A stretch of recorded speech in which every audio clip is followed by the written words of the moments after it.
Hi, good afternoon, everyone. My name is Sabrina Kofer, and on behalf of Choice and ACRL, I'd like to welcome you to today's program. Remember, Libraries, Archives, and the Social Importance of Preserving Knowledge, which is sponsored by ProQuest, part of Clarivate. This session is one in a series of sponsored webinars from Choice and ACRL that addresses new ideas and developments of interest to the academic library community. I'll just put some links in the chat real quick for where you can register for upcoming Choice ACRL webinars or watch previous webinar recordings. Before we get started, I'd like to point out just a few features of the webinar software. All of the attendees who join the presentation are automatically muted and your cameras are off, so don't worry about generating any noise or feedback. We've got that taken care of for you. In the main area of the screen, you can follow along with the presentation materials. To adjust the size of the slides or video, you can use the divider in the middle of the screen to slide the sizes to your liking. We are using the Q&A feature today. Please use it to ask questions of our speaker. We'll answer as many questions as we have time for at the end of the presentation, so please do type your questions and comments into the Q&A module as they occur to you. You can also use the upvote feature to highlight questions you like or would like to be addressed. Also, there is closed captioning available for today's session. To toggle the automated captions on or off, please use the CC button on the bottom right corner of your screen. Last, please note that we are recording today's program and everyone who registered should receive a follow-up email with a link to the archive version. And with that, we are ready to get started, so I will hand it over to Alistair. Well, good evening if you're in the United Kingdom, and good afternoon in the United States. I'm Alistair Niven. I'm chairman of the advisory board of the Annual Register, and I welcome you on behalf of the board and our wonderful publisher, ProQuest Clarivate, to our annual Edmund Burke lecture. A special greeting to our transatlantic friends in the Association of College and Research Libraries in the United States. A reminder, though I don't expect it's needed for such an erudite audience as I'm sure we have with us tonight or this afternoon, we have with us now the memory of Edmund Burke, a statesman, economist, politician, editor, and many other things. His dates are 1729 to 1797. We remember him as a supporter of America's right to resist British colonialism, and also as an advocate of Catholic emancipation, but also for his staunch opposition to the extremes of the French Revolution, which is kind of ancestrally pertinent to what our subject is tonight. He founded the Annual Register in 1758 as a record of world events. I know of no other publication which has appeared every year since the mid-18th century. You can see this is the 264th edition, which appeared this year. This is the hardback version, and its publication has been achieved every year since 1758 through war and pandemic. Today, its many contributors are all specialists in whatever topic they're invited to write about. I'm happy to say that we recruit only the most informed people to cover your topic, so it is an authoritative document. It covers economics, constitutional and environmental affairs, the law, the arts, the sciences, sport, really every corner that has mattered to human beings in the past year, anywhere in the globe, because every country, small or large, is referred to in the book. It's a unique historical resource, now digitized, of course. To commemorate Burke, we invite a distinguished speaker every year to give a lecture which we believe he would recognize as germane to his concerns. We're deeply privileged to have with us today to deliver this lecture, which will be published in next year's 2024's volume, 265th, The annual register will appear with the lecture you're about to hear by Richard Ovenden, librarian of one of the world's greatest libraries, indubitably that, the Bodleian at the University of Oxford. He was appointed to that role in 2014 and is the 25th Bodlei's librarian. Though I have to say that the pedigree of the post goes back to 1320, rather older than the annual register, which is an upstart by comparison. And the actual position of Bodlei's librarian came into existence in 1602. He's had a great success in the last couple of years with his recent book, Burning the Books, A History of the Deliberate Destruction of Knowledge, which should send a chill down all our spines. And today he amplifies that theme with his lecture, Remember, Remember, Libraries, Archives, and the Social Importance of Preserving Knowledge. There will, as we've been told, be an opportunity to ask questions at the end. But welcome, Richard. We're so grateful to you for being with us today, tonight, this afternoon, and we're truly proud that you've accepted our invitation to be our Edmund Burke Lecturer 2023. Welcome and thank you. Thank you very much indeed for that very generous introduction, Alastair, and thank you to all of you who've joined us either this afternoon or this evening, whichever time zone you happen to be in, possibly even this morning. So it's enormously kind of you to give up your time to listen to me. And my talk today is indeed based on my book, which Alastair just mentioned, which was published in the UK by John Murray and in the US by Harvard University Press. And unfortunately, although the book was published in 2020, I could already have published a new edition with case studies and chapters that concern the deliberate destruction of knowledge that has been going on around us since its publication 3 years ago. And I'm going to be talking about some of those issues later on in my talk. But really, my focus is on why libraries and archives are important for society, and to look at that through the lens of what happens when libraries and archives are destroyed or attacked, and to bring that up to date with looking not only at other more recent attacks on knowledge than I cover in the book, but also at the digital realm, at the passage of the production and dissemination of knowledge in the digital sphere, and one which we're all very actively in the library and archival profession participating in.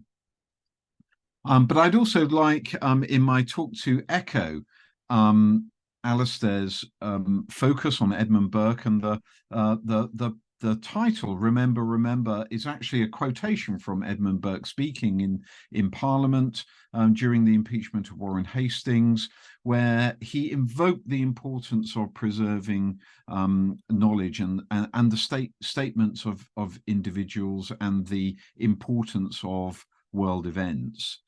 And I think that's something which libraries and archives have an incredibly long pedigree in attending to on behalf of society. And we can go back into the earliest libraries and archives that we know of, those that were formed in the ancient civilizations of Mesopotamia, and we can see the incredible attention to the detail of preserving and organizing knowledge that those early civilizations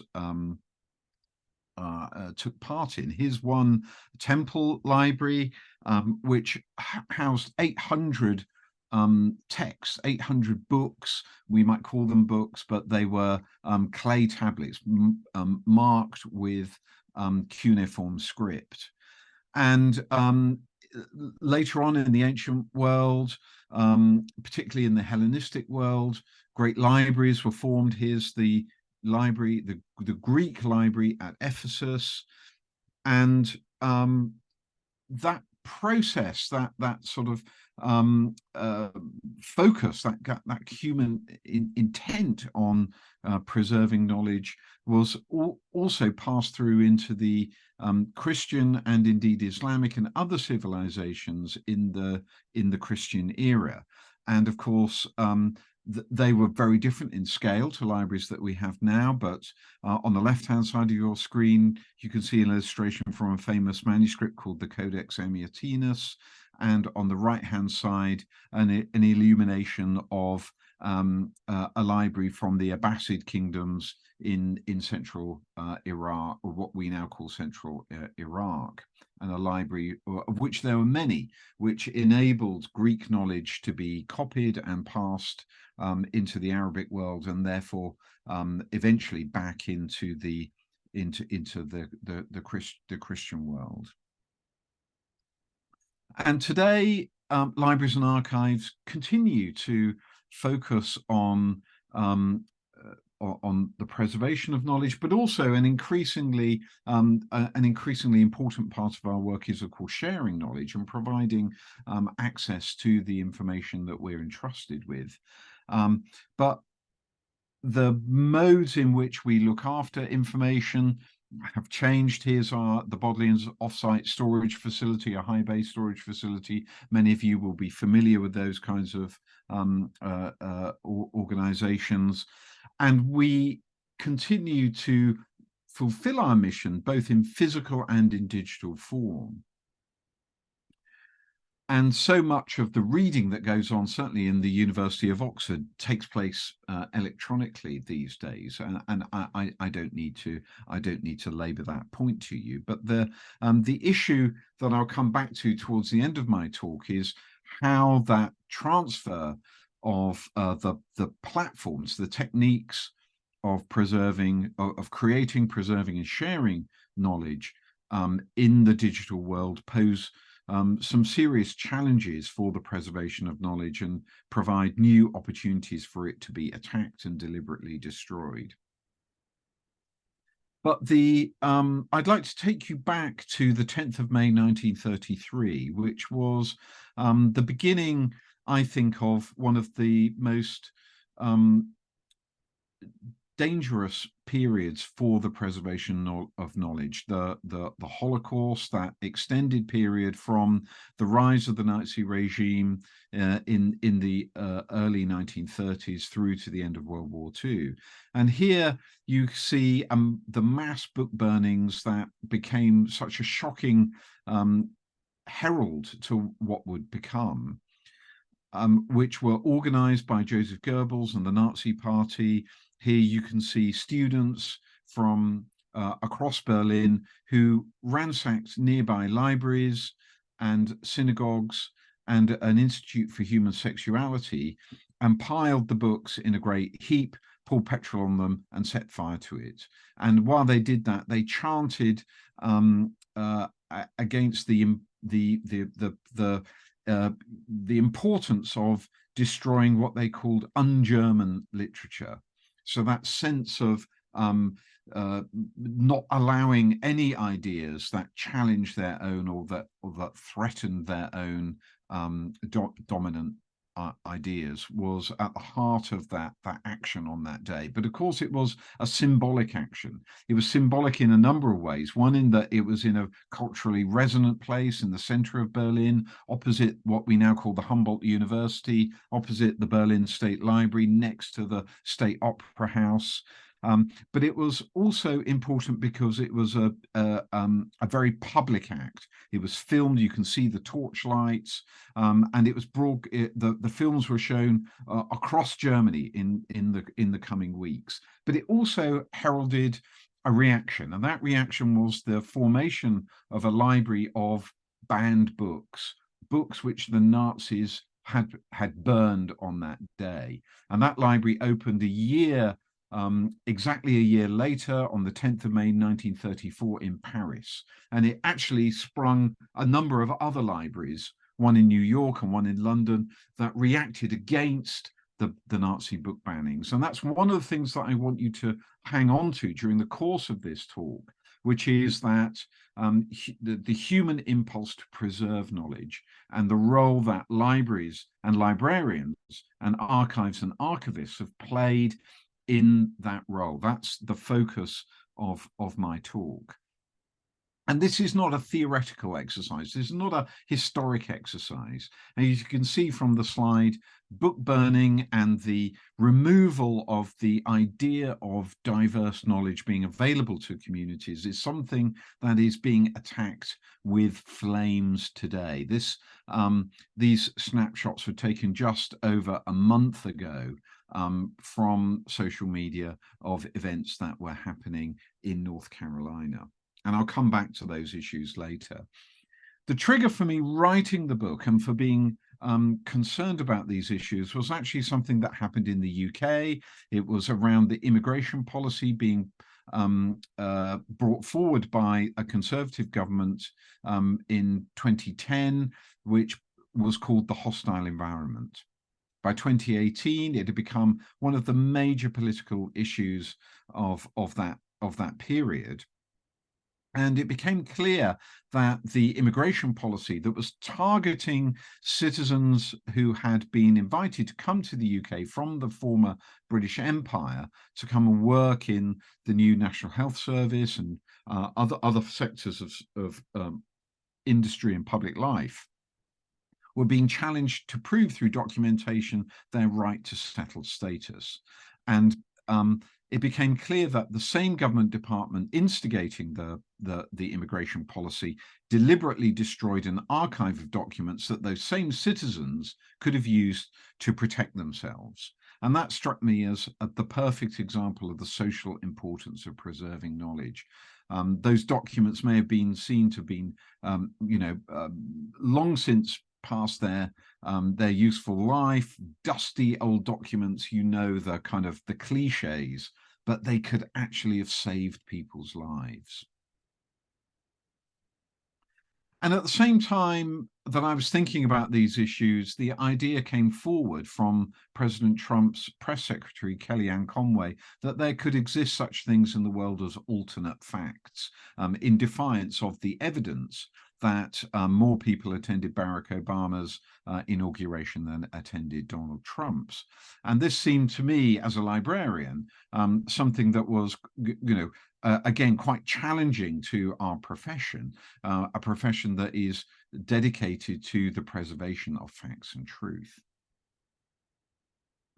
And so my thesis for you this evening is essentially to go back to George Orwell and his famous book, which I now realize is actually really rather written about the control of information, and that libraries and archives are institutions that society has created to help society cling to the truth. And going back to the libraries of the ancient world and the civilizations of Mesopotamia, here is a few of the texts that were formed in the library of the great king Ashurbanipal, who ruled over Assyria in the 7th century before the Christian era, in the great kingdom, the great palace city of Nineveh, in what is now central Iraq, near to the city of Mosul. And we know an immense amount about his library, which the curators of an exhibition in the British Museum a few years ago quite persuasively argued was the first library that we know of to purposefully attempt to collect the whole of human knowledge as it was understood at the time. But what we know about Ashurbanipal's library is that he formed it in part through attacking the libraries of his neighbors and enemies.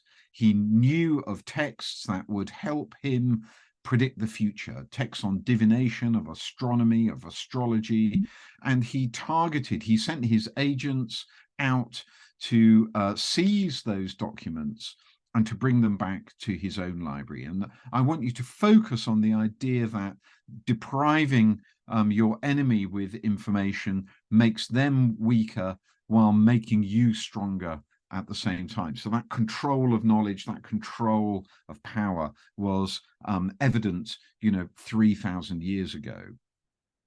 And we know so much of that by the activities of British archaeologists, or what we now call an archaeologist, Austin Henry Layard. And here you can see him drawing in the excavations that he led, actually, which were just as equally taken forward by a Persian archaeologist called Hormuzd Rassam, who has almost been edited out of history, unfortunately, and Layard has got all the credit. And here is John Martin's famous illustration of the destruction of Nineveh, actually in the generation after King Ashurbanipal. But we owe the preservation of his great library due to that conflagration. I'm going to fast forward now to the Reformation of the 16th century in Europe and in England in particular. And I'm showing you a photograph I took in the what were the cloisters of the great monastic house of Glastonbury in the west of England, one of the greatest, richest, most powerful of the religious houses of the Middle Ages. And to give you a sense of its scale, the Abbey Church of Glastonbury was larger than Canterbury cathedrals. And so this great wealthy institution also amassed a great library. And I'm taking this photograph of where the library would have been just off the cloisters. And we know much about that library because of the visit that happened there in 1533 or 1534 by a man called John Leland. Leland was what we would today call an antiquary or a historian who was tasked by Henry VIII to go and search the libraries of Henry's kingdom for information that would help Henry in his argument that he should be allowed to divorce Catherine of Aragon and marry the beautiful young courtier Anne Boleyn. And Leland, who was very learned, went on a remarkable journey across England and visited libraries in search of books that would help him argue the case on behalf of Henry.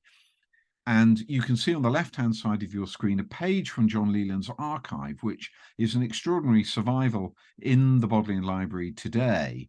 And I like you to see the list of books that Leland has written out of those that he consulted in the library of Glastonbury Abbey. And you can see at the bottom, it says Grammatica Uticis Liber Olim Sancti Dunstani. So a book of grammatical text by a long-lost writer called Eutyches, which was owned by St. Dunstan. And you can see the front page of that very book, the one that Leland consulted almost 500 years ago in the Library of Glastonbury Abbey, which is also now, by chance, in the Bodleian Library. It's called St. Dunstan's Class Book. It's actually a collection of treatises that were brought together by St. Dunstan, who was both Abbot of Glastonbury and Archbishop of Canterbury in the 10th century. And this is just one of 60 books that we know of to have survived from the Library of Glastonbury Abbey.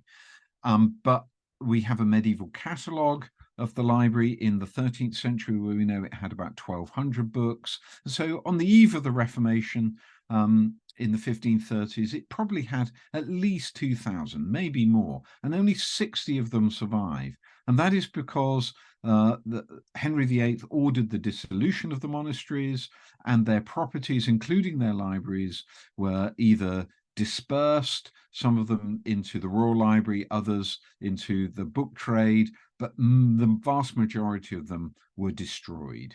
And that destruction of knowledge went hand in hand with the seizure of power, the wealth, and the authority of the religious orders. The Catholic religious hierarchy in England was suppressed, and that wealth and power was assumed by Henry.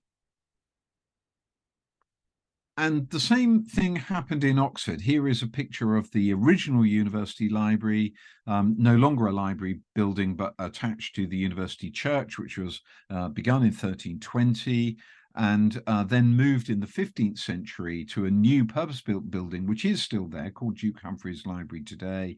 And it was this room that was visited by the commissioners of Edward VI in the second phase of the Protestant Reformation in around 1549 and 1550. And again, the 400 or 500 or so books in the university library were taken out and destroyed. The pages torn up and sold to butter makers to wrap butter in, and pie makers to line pie dishes. And a phrase at the time was that in Oxford, books were dog cheap and whole libraries could be had for an inconsiderable nothing. So again, another wave of destruction. We only have 11 of the 500 books survive to this day. The others, which were turned into scrap, some of them to strengthen the bindings of books, of the new technology of printed books, as you can see in this slide. And actually, we owe so much to the founder of the Bodleian Library, Sir Thomas Bodley, who was perhaps not the university library's founder, but its refounder. And he had, although he was a great Protestant, he lamented, he regretted the destruction of knowledge which had happened in the generation before he was born. He was born in 1547, so didn't witness it at first hand, but the effects of that great wave of destruction earlier in the 16th century were all around him. And he dedicated himself to renewing the university library with a focus on preservation. And so not just the founding statutes, the endowment of my predecessor, the first librarian, Thomas James, and the structure itself, the focus on preservation, lead-lined cupboards to store precious manuscripts in, the rules and regulations for readers and members of staff to, and famously, we still have the oath that all readers have to swear that they shall not kindle fire nor flame when coming into the library. So this focus on preservation was key to the success of the new institution. And that focus on preservation is in our institution's DNA. And in the century after Sir Thomas Bodley, a critical thing happened to demonstrate that, which was at the restoration of the monarchy in 1660.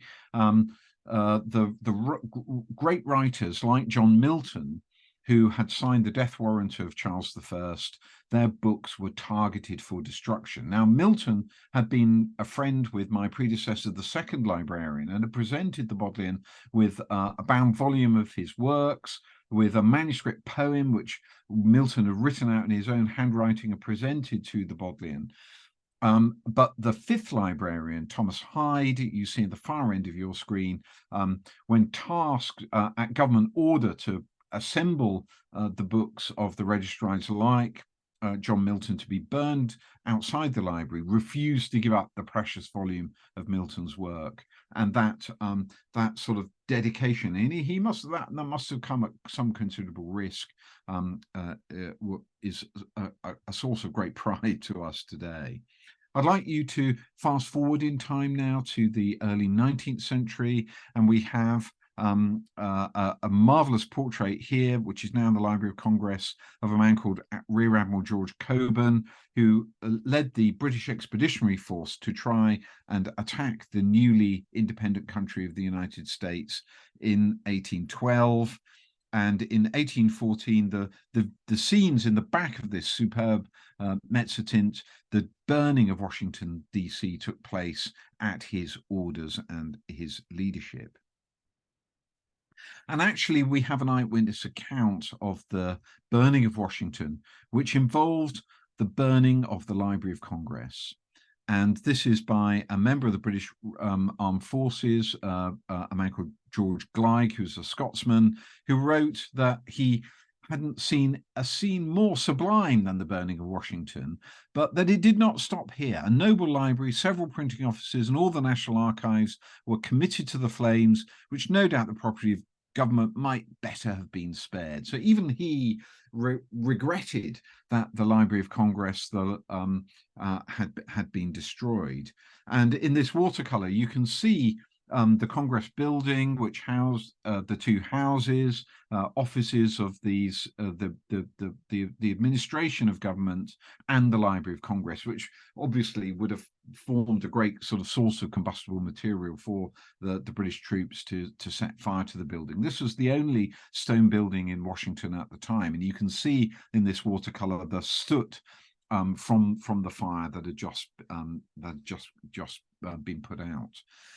News of the destruction of the library reached Thomas Jefferson in his country estate in Monticello, of course, not too far from Washington, and he wrote a letter to a Washington newspaper calling the action of the destruction of the libraries barbarism on behalf of the British, and he invoked the destruction of the Library of Alexandria and offered his own library as a source to renew the destroyed Library of Congress. He had easily the most largest and most sophisticated private library in the US at the time. And eventually Congress agreed to vote the funds to buy 7,000 volumes from his library at mate's rates to replace the 5,000 volumes that the British had destroyed.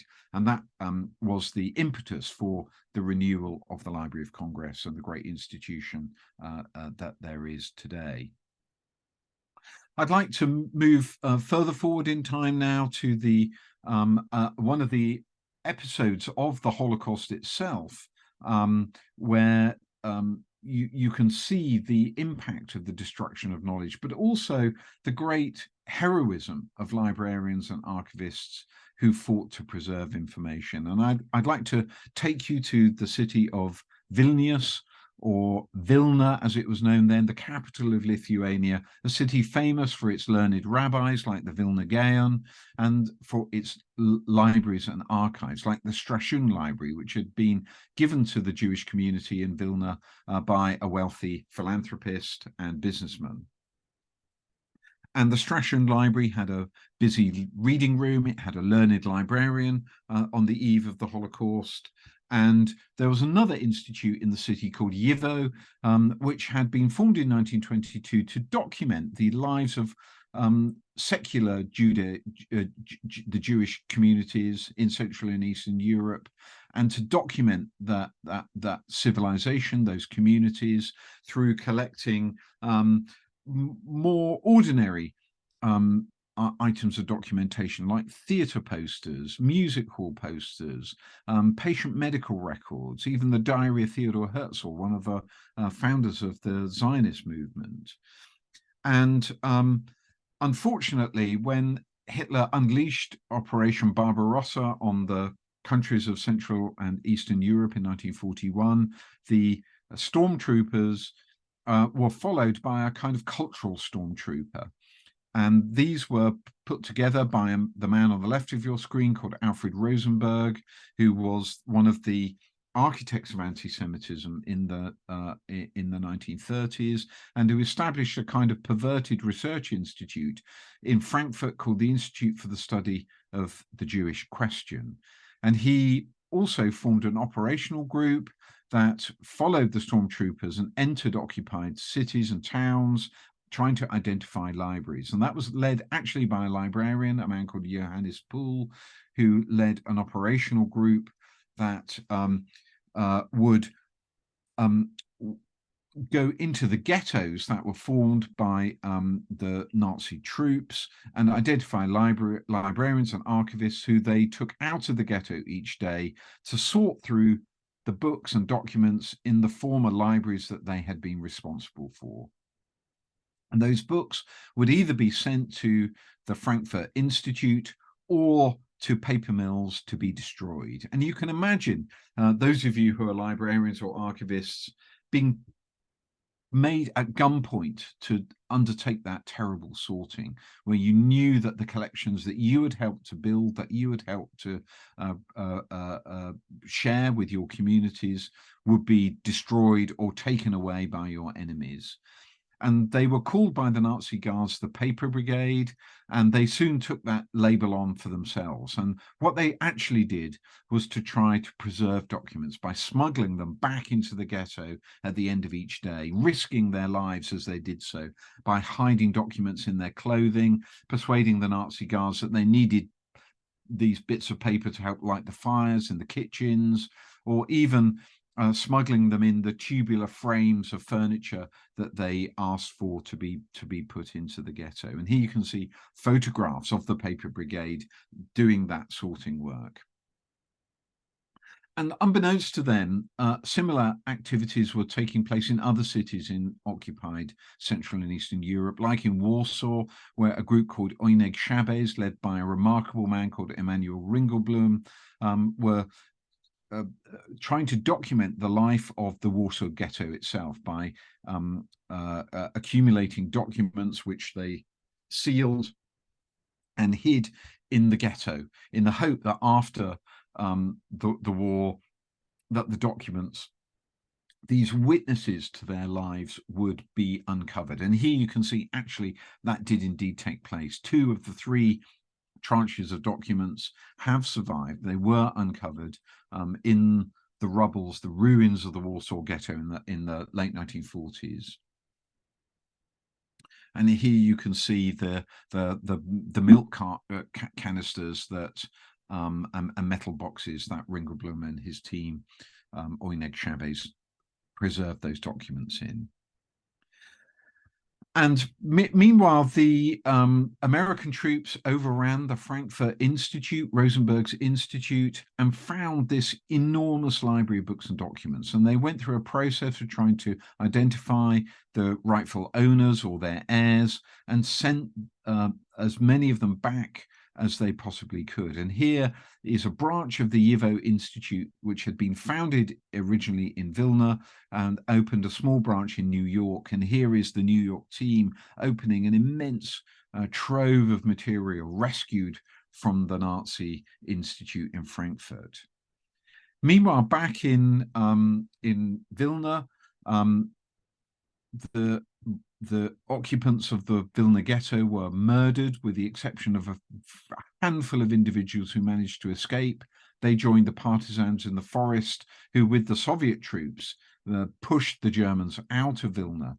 And just a handful of members of the Paper Brigade had survived, and they quickly uncovered the trove of documents that they had so carefully, at high risk, preserved in the Vilna ghetto, and re-established the YIVO Institute, only to find a few years later that the communists again decided that they were ideologically incorrect, and sent the documents that had so miraculously survived once more to the paper mills. And this time, a Lithuanian librarian called Antanas Ulpis, here he is on the screen, found out what was happening, turned the trucks around, and hid those documents in an outpost of the National Library of Lithuania that he was responsible for, in a disused church, even hiding documents in the organ pipes of the church. And he kept it a secret until 1989. In fact, he died before 1989, but he passed on the secret of these amazing troves of Jewish documents, which were only revealed after the Berlin Wall fell in 1989.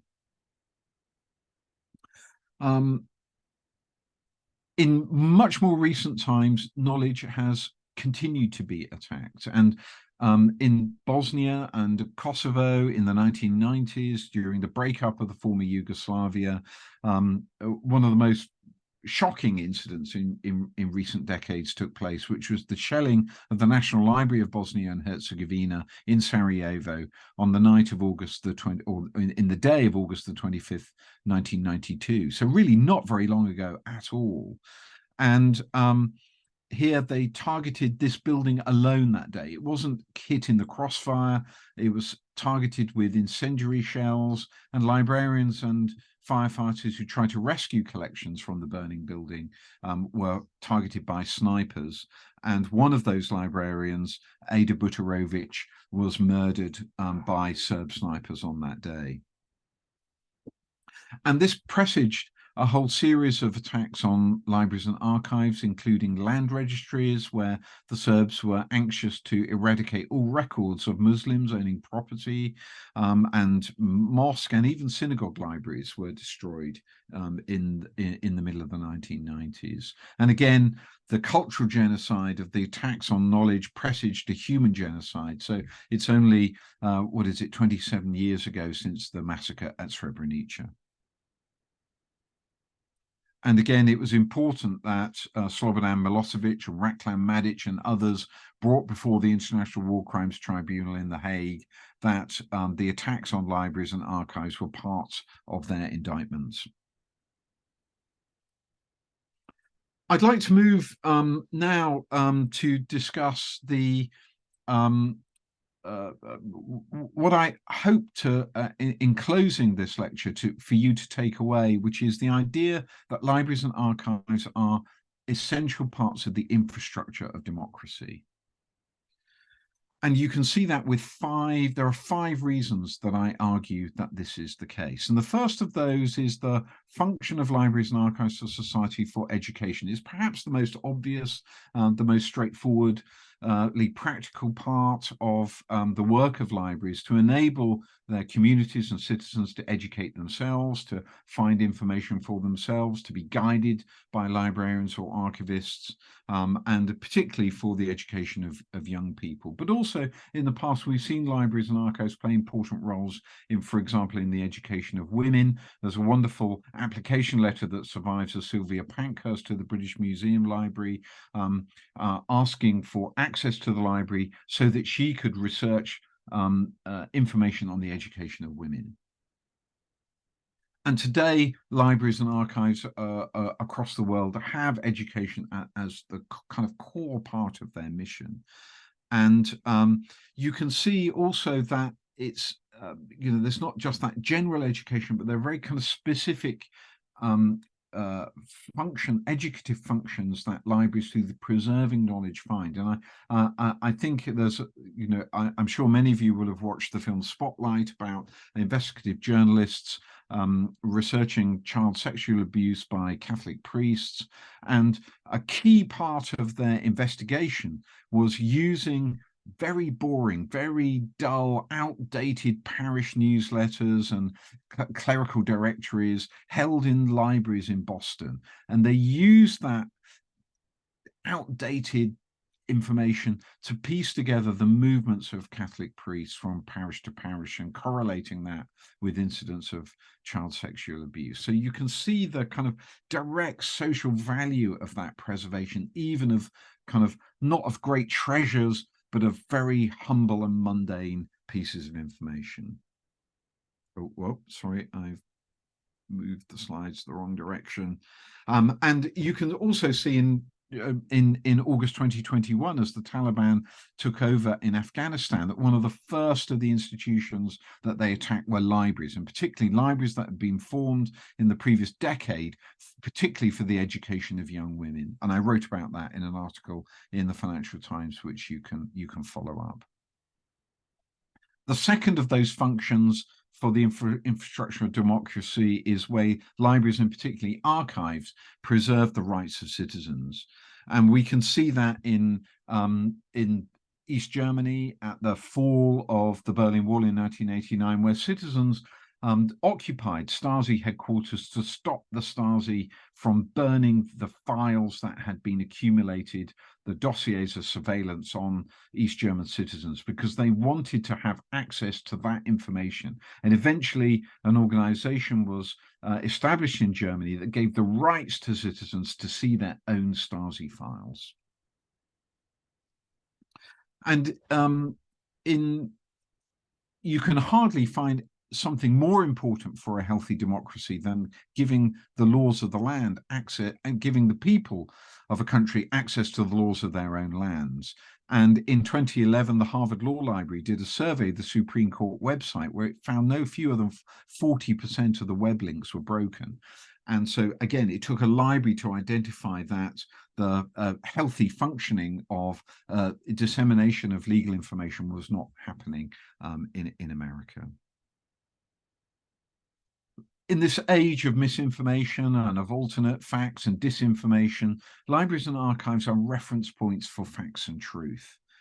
And they enable us to be anchored in the preservation of information, but also keeping track of the provenance of information and being able to mark information with identifiers, shelf marks, persistent URLs, all of the kind of techniques that librarians use and archivists use. It goes back to a great figure in Oxford's history, the president of Magdalen College, who came up with this wonderful quote, famous quote, when he was asked for advice to young men. He said, "I think, sir, since you care for the advice of an old man, sir, you will find it a very good practice always to verify your references." And that sense of libraries being trusted information providers in an age where the internet companies, social media, even the regular media are trusted less than libraries. So I think we have a great mission for society in this age to provide trusted sources of information. And you can see with the spread of disinformation, and AI poses a particular threat for that, how important I think libraries and archives are going to be in the coming decades. And particularly when we've seen the transfer of the platforms of knowledge creation and dissemination to the big tech companies, to organizations like my colleague in Oxford, Timothy Garton-Ash, calls the private superpowers. But we're also at the mercy of their business models. And we saw that when Elon Musk took over Twitter, just how vulnerable that platform with its massive information would be. And again, Facebook has no archive in its business model. But again, libraries like the National Library of New Zealand are trying to persuade New Zealanders to donate their Facebook profiles in order to actually create an archive of New Zealand life. And in this country, we've seen in recent years the toppling of the Conservative government led by Boris Johnson, or Boris Johnson as Prime Minister, I should say, being triggered by revelations about government misuse of a communication technology called WhatsApp.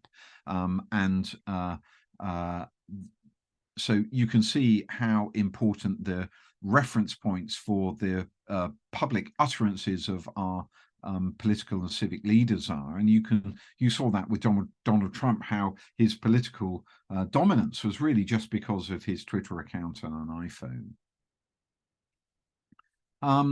The identity of communities and society is something, again, which libraries and archives help to preserve. And you only need to look at what's happening in Ukraine at the moment, where Russian invaders are taking books in Ukrainian and about Ukraine out of libraries in occupied territories and destroying them. And so for our colleagues in Ukraine, these issues are of grave current critical importance. And we're part in the Bodleian of an international effort to preserve Ukrainian web space, and in our case, Ukrainian social media. And again, I wrote about this. There's a few months ago in the Atlantic magazine on the fate of libraries in Ukraine. The final area before I close I want to touch on is the role that libraries and archives play in bringing a diversity of knowledge into our communities and society. And you can see just how important for a healthy democracy having the ability to have our ideas challenged by a diversity of opinion, and how it's essential for a flourishing democracy to have a healthy culture of debate and a variety, a diversity of ideas and opinions and knowledge. And the epidemic of book banning that is happening in America at the moment, and where librarians find themselves absolutely on the front line, absolutely having to defend that importance of the freedom of speech, of freedom of expression, and most importantly, the freedom to read. And I commend the community of librarians in America for their fantastic work to organize themselves, to create fighting funds, to challenge the legal challenges, or, to defend the legal challenges, I should say. And it's, been remarkable seeing how librarians have joined forces with publishers and with authors. I thought Margaret Atwood's piece in The Atlantic, where she highlighted the fact that book banning only serves to make her books more popular and sell more copies. And again, the role that libraries like the Bodleian Public Library, LA and New York Public Libraries have been doing to digitize banned books and make them available across state boundaries, absolutely inspiring. And it's beginning to really pay off. The fight back is succeeding, it seems to me, but it's far from over. And I'd like to finish my talk with another quote from Orwell's 1984, which, although it is chilling in many ways, I think it should form as a call to action to us all in the library and archive profession to go back to that core mission of preservation, which I hope, as I've tried to demonstrate, is at the heart of the way that libraries and archives are infrastructure for democracy. Thank you very much for listening.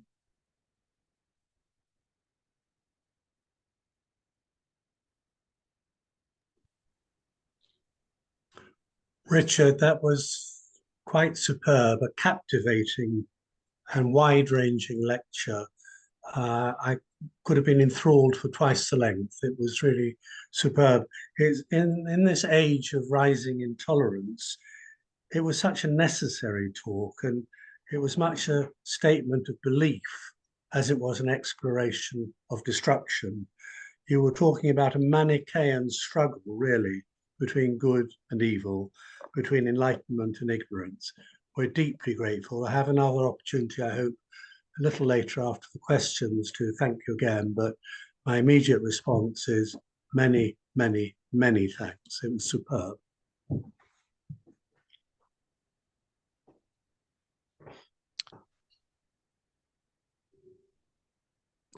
Andrew, I think you're taking questions now, aren't you? Righto. Well, I'm Andrew Loss. I'm Senior Product Manager here at ProQuest Clarivate. And I believe there's a poll question, Sabrina. Yeah, there we go. If you would like to learn more about the annual register and sign up for a free 30-day trial, please answer the question on the screen that just came up. And now back to the opening up the question and answer session. We have a number of questions that many of them just came in. One of the first ones here, Richard, from Carolyn. She was talking about the fighting against the censorship. And so how can librarians, in the spirit of her comment there, how can librarians work together as they face the threats of censorship? Well, I think the work that's going on in America in coordinating the defense is a key part of it. So there are toolkits that have been developed by the American Library Association and by groups like Freedom to Read and Unite Against Book Bans. If you go onto their websites, you can see the kind of toolkits that they've developed that help librarians to organize themselves in order to defend against the challenges that they're finding themselves with. And some of that is, to do with the approaches taken by those who seize control of library boards. Some of it is around the kind of communications and the language that can be used to help diffuse tensions. Some of it is really just going back to the kind of core issues about, what libraries, what the function of libraries are for communities, whether in schools or in public libraries. Some of it is about, the need for legal defense funds. So you can, one of the ways that you can help is to encourage donations to those legal defense funds. And part of it is just taking courage from the colleagues who are, very actively engaged in defending their libraries, or from some of the, the historical accounts that I've given in this lecture or in my book, to take courage from your predecessors who've also faced those very difficult situations and have triumphed through it. And I think, we all have to be strong in these days when we're faced with, the multiple challenges that we face. And part of it is just by staying true to that core mission of what we're here to do. And part of it is about educating our communities about the role that libraries and archives play. And I think we need to get more vocal about it. We need to get more assertive about the necessary function of libraries. We need to get more political. And that means talking to the decision makers, to budget holders, to people who vote, and advocating for the incredible power of libraries for a healthy democratic society. Thank you. There's another question here. What are your thoughts on the privatization of information and the corporatization of information? That is like paywalls for taxpayer funded research held by large publishers. Yes, I'm again it. Generally speaking, I think that there is a kind of a place that we're in society at the moment where the move of, particularly for platforms, to the major technology companies like Google and Twitter and so on, who have such control over the way that knowledge is collected, created, managed, and then used to target not just commercial advertising, but also political advertising. I think that that whole kind of move, which society has not really understood very carefully, is a great danger to us all, because that information that we all are contributing to every time we click like on Twitter or whatever it's called these days, or Facebook, we're creating information that is being, profiles of us all are being created and used to commercialize that free labor that we provide. And I think it's also more to your point about the open access movement, which I think was the point that you were driving at. I think it is very important that we have open access to research that is being funded by the public purse. And I think that certainly in the UK now, this is essentially government policy that research should be made available openly. The whole kind of research funding that's given by government and by major research funders like the Wellcome Trust and Imperial Council Research UK is predicated on the outputs of that research, whether it's particularly research papers are made openly accessible through gold open access. So I think that's something that movement I support. I'm very much so. And we have a whole team in my library that is guiding researchers through the policy landscape and supporting through reader published deals and other forms of support for open access to scientific research. Thank you. Grace had a question. How do you advocate for the preservation of print materials in environments of shrinking budgets where maintaining print collections are perceived as a draw on financial resources and spaces at a premium when they might not have been used in 20 years? For example, old directories or indices that many wouldn't even know exist or how to use them. Yeah, well, I mean, it was those very category of material, directories that hadn't been used for 20 years, that were used to bring the perpetrators of child sex abuse to trial. and to see justice done. So I think we're in grave danger of throwing the baby out with the bathwater when we if we go down the route of deaccessioning. I think it is a very challenging thing to do as library budgets shrink. I think there's much that can be done through shared print initiatives, through coordinated collection retention policies, through libraries cooperating and collaborating, which libraries are good at.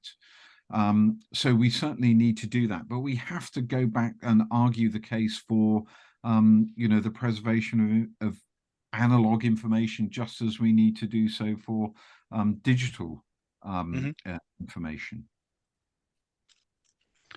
Okay, well, I think even though we do have quite a number of questions left, I think we have one more. We have time for one more, I think. When our managers and organizational leadership insist on turning library space into cubicles, offices, cafeterias, necessitating the storage, if you're lucky, of the destruction of Stack's collections, what's the best messaging to them, to our staff, and to our communities? Well, I think there's, I don't want to get too down into the weeds of where books should be stored.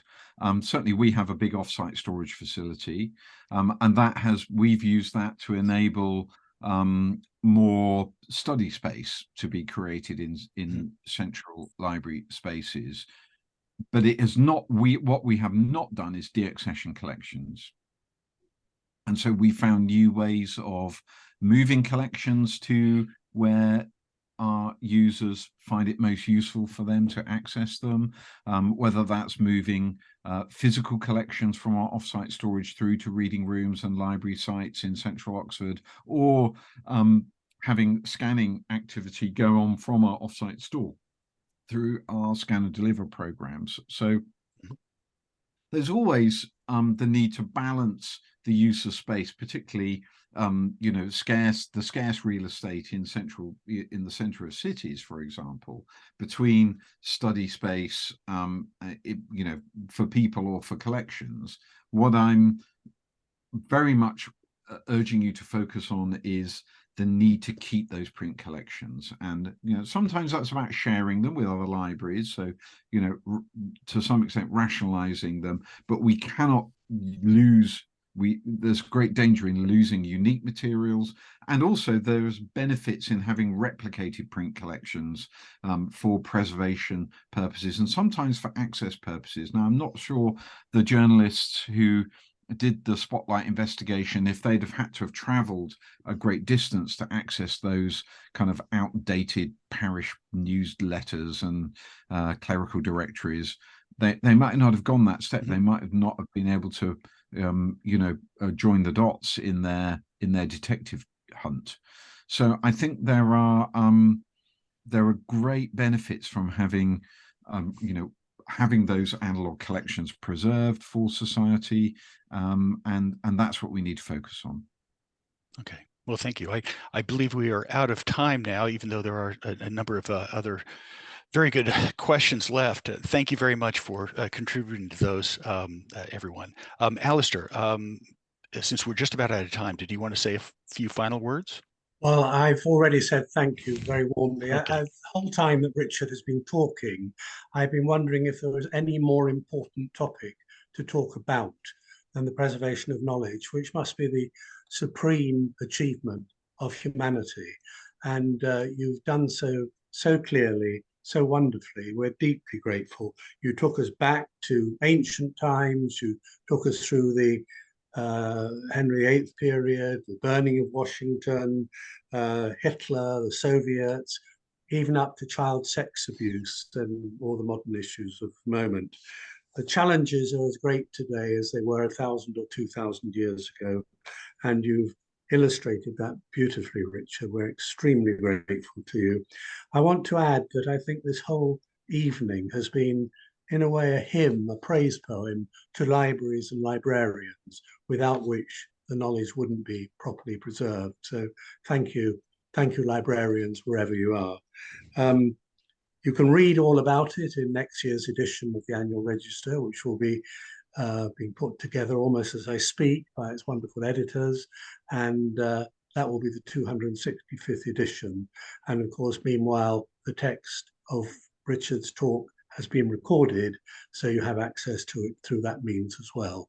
Thank you very, very much, Richard Ovenden. It was a superb evening and as distinguished as any we've had in this series. Thank you very, very much indeed. Well, I wanted to take this final opportunity on behalf of ProQuest Clarivate to thank all of you for attending today, and to Richard once again for such an insightful and timely discussion. We've all learned a lot today and are indeed indebted to you for your excellent lecture. So thank you very much, Richard.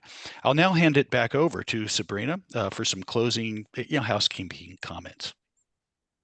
Great. Yeah, thanks, Andrew. I'll just echo everyone here and say thanks so much to Richard for taking the time to speak with us today. And thank you to Alistair and Andrew. And thank you to our attendees for your engagement with your questions and your comments. I'd like to remind our viewers that we did record today's program, so be on the lookout for a follow-up email from Choice and ACRL with a link to the recording. Also, if you have a few minutes after the presentation to fill out a brief survey, we would really appreciate it. So thanks again to all of you out there for joining us. We hope you learned something new from this session and hope to see you again in the near future on another webinar. Thank you, Sabrina. Thank you.